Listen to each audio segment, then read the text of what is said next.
It all started when I moved into the old house on Ravenwood Lane. I was excited to finally live alone after years of sharing cramped apartments.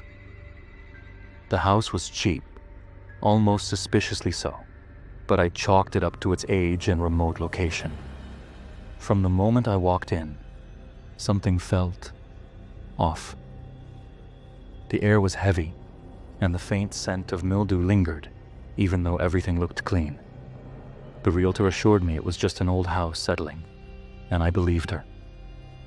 At first, the first few nights were uneventful. I unpacked, settled in, and started to feel comfortable. But on the fourth night, I woke up to a faint creaking sound coming from downstairs. I figured it was just the house again. Still, I grabbed my phone and used its flashlight to investigate. The living room was empty. I checked the windows and doors. Everything was locked. Satisfied, I went back to bed. But as soon as I lay down, I heard something. It wasn't creaking this time. It was whispering. The sound was so faint I almost convinced myself I was imagining it. But then it grew louder. It wasn't a voice I recognized, and it sounded like it was coming from inside the walls. I froze, straining to hear. "Get out."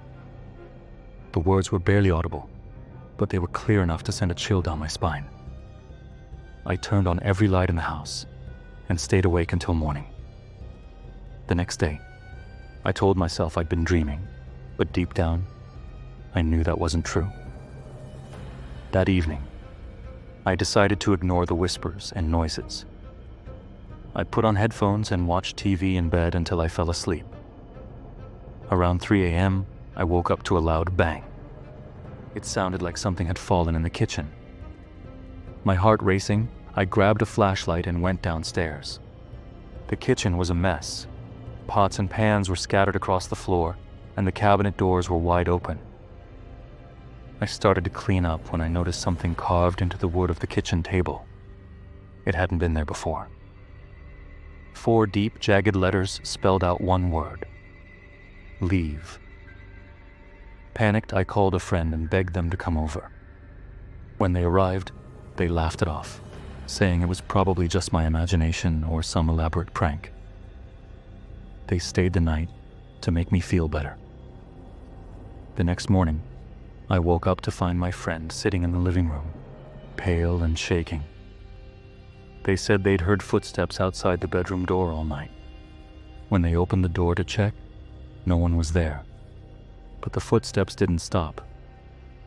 I didn't stick around to see what else would happen. I packed a bag, called the realtor, and demanded to know the history of the house. That's when she hesitated before saying, "It used to belong to a man who disappeared. They never found him." I moved out the next day. A few weeks later, I drove past the house out of curiosity. It was empty, its windows dark, but as I slowed down, I swear I saw a shadowy figure standing in the upstairs window, watching me.